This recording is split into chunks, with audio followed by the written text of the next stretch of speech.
Hi pa, எல்லாம் எப்படி இருக்கீங்க? இன்னைக்கு நம்ம செரின் வீட்டு சாப்பாடுல சூப்பரான ஒரு ஈவினிங் ஸ்நாக் தான் பண்ண போறோம். என்னன்னு பாத்தீங்கன்னா மிளகாய் பஜ்ஜியும் அப்புறமா அதுக்கு ஒரு கார சட்னியும் பண்ண போறோம். சாயங்கால நேரத்துல பாத்தீங்கன்னா ஸ்கூல், காலேஜ், வேலைக்கு போயிட்டு வரவங்க இந்த மாதிரி வரவங்கலாம் ஏதாவது ஒன்னு சாப்பிடணும் அப்படி நினைச்சு தான் வீட்டுக்கு வருவாங்க இல்லையா சாயங்கால நேரத்துல. அந்த மாதிரி இந்த மாதிரி ஒரு செஞ்சு கொடுத்தோம்னா நல்லா வயிறு பசியார சாப்பிட்டுக்குவாங்க. அதனால இன்னைக்கு நம்ம பண்ண போறது மிளகாய் பஜ்ஜியும் ஒரு சட்னியும் பண்ண போறோம். முதல்ல வந்து நம்ம சட்னிக்கு வதக்கி ஆற வச்சிட்டோம்னா அதுக்கு அப்புறமா ஒண்ணொண்ணா நம்ம ரெடி பண்ணிக்கலாம். முதல்ல சட்னிக்கு ரெடி பண்ணிடலாம். சட்னி தாளிக்கிறதுக்கு எண்ணெய் ஊற்றிக்கலாம் ஒரு 2-3 ஸ்பூன் அளவுக்கு. இதில் ஒரு 5 போல் வரமிளகாய்,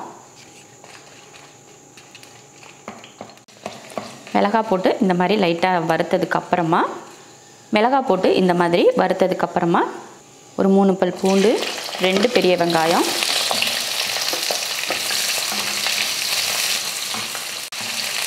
வெங்காயத்தை வதக்கிட்டு தக்காளி 3 தக்காளி,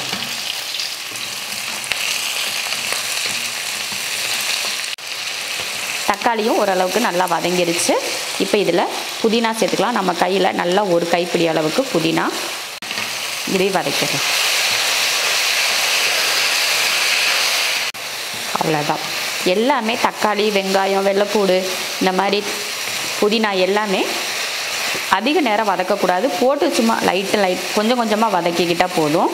அவ்வளோதான். இப்போ வதக்கியாச்சு. அடுப்பு ஆஃப் பண்ணிடலாம். இதை ஆற வச்சுட்டு அரைச்சிடலாம். சட்னிக்கு தேவையான எல்லாம் வதக்கியாச்சு. அதிக நேரம் வதக்க தேவையில்லை. சும்மா லைட்டாக ஒரு 2 வதக்கு 3 வதக்கு இந்த மாதிரி வதக்கி அந்த பச்சை லைட்டாக இருக்கிற மாதிரியே இருக்கணும். அப்போ தான் நம்ம அரைச்சி வரப்போ அந்த மணத்தோடு சேர்ந்து நம்ம தொட்டு சாப்பிட்றதுக்கு நல்லாயிருக்கும். அதனால் அந்த மாதிரி லைட்டாக தான் நான் வதக்கியிருக்கேன். ஆறி வரட்டும். அதுங்களையும் நம்ம மாவு ரெடி பண்ணிடலாம். 1 கப் அளவுக்கு கடலை மாவு, ஒரு 2 ஸ்பூன் அளவுக்கு பச்சரிசி மாவு, மிளகாத்தூள் 1/4 ஸ்பூன், அடுத்து மஞ்சள் தூள், பெருங்காயத்தூள், தேவையான உப்பு,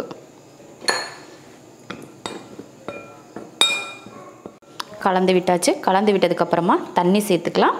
கொஞ்சம் கொஞ்சமாக தண்ணி ஊற்றி கலந்துக்கலாம்.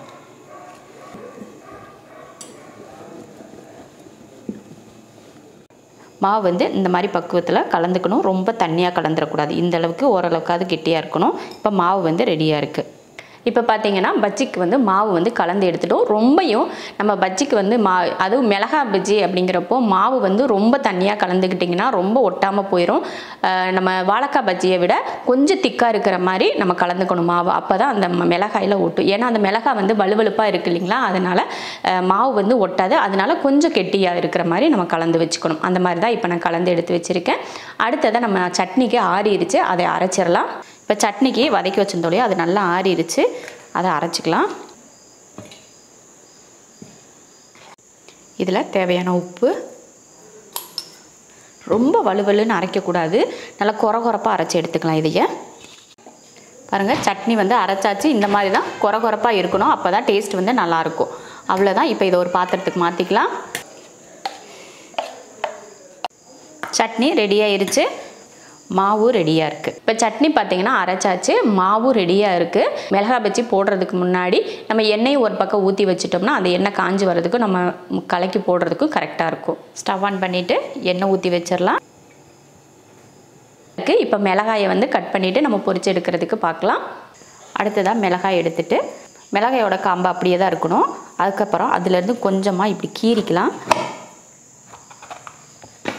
கீரி உள்ளே இருக்க விதையை உங்களுக்கு எடுக்கணுன்னா கூட நீங்கள் எடுத்துக்கலாம். இல்லை விதையோடு இருக்கட்டும் பரவாயில்லைன்னா அப்படியே விட்டுடலாம். நான் விதையோடையே இருக்கட்டும் அப்படின்னு சொல்லிவிட்டு அப்படியே விட்டுட்டேன்.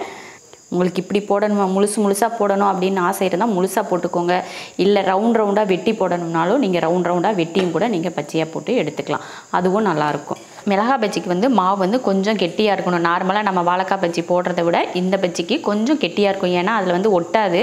மிளகாய் வந்து வலுவலுப்பாக இருக்கிறதுனால வந்து மாவு வந்து ஒட்டாது. அதனால் கொஞ்சம் கெட்டியாக கலந்துட்டு அதுக்கப்புறமா நம்ம முக்கி போட்டு எடுத்துக்கணும். நல்லா பார்த்திங்கன்னா வேகிறதுக்கு கொஞ்சம் டைம் எடுக்கும். ஏன்னா மிளகாய் ஃபுல்லாக வேகணும் இல்லையா, அப்போ தான் நம்ம சாப்பிட்றதுக்கு நல்லாயிருக்கும். நல்லா வேக வச்சுட்டு எடுத்துக்கலாம். இப்போ பார்த்திங்கன்னா நல்லா வெந்துடுச்சு. இப்போ எடுத்து பிளேட்டுக்கு மாற்றிக்கலாம். இதே போல் மீதி இருக்கிற பஜ்ஜியும் பொரித்து எடுத்துக்கலாம். நான் வந்து 3 பஜ்ஜி மட்டும் முழுசாக போட்டுட்டு மீதி இருக்கிறதெல்லாம் பார்த்திங்கன்னா இந்த மாதிரி சின்னதாக கட் பண்ணி போட போகிறேன். ஏன்னா பெருசாக சாப்பிட்றத விட இந்த மாதிரி சின்னதாக சாப்பிட்டிங்கன்னா ரொம்ப நல்லாயிருக்கும். எல்லாருமே விரும்பி சாப்பிடுவாங்க. ஏன்னா அப்படி முக்கி போட்டு இது சின்ன பஜ்ஜியாக இருக்கிறப்போ சாப்பிட்றதுக்கு ரொம்ப நல்லாயிருக்கும். அதனால தான் இப்போ இதை முக்கி நம்ம போட்டு எடுத்துக்கலாம். இந்த மாதிரி ஒன்றொன்னா முக்கி நம்ம போட்டு எடுத்துக்கணும். நல்ல மாவு வந்து அந்த மிளகாயில் வந்து நல்லா ஒட்டி இருக்கிற மாதிரி போடணும். அப்போ தான் நம்ம பஜ்ஜி சாப்பிட்ட மாதிரி இருக்கும். அவ்வளோதான் பாருங்கள், நல்லா வெந்துடுச்சு. இப்போ எடுத்துக்கலாம். அருமையான ஒரு ஸ்நாக் ரெடி ஆயிடுச்சு. பஜ்ஜியும் ரெடி ஆயிடுச்சு, சட்னியும் ரெடி ஆயிடுச்சு. நான் வந்து மிளகாயை சின்ன சின்னதாக வெட்டியும் கூட பஜ்ஜி மாதிரி போட்டு எடுத்திருக்கேன்.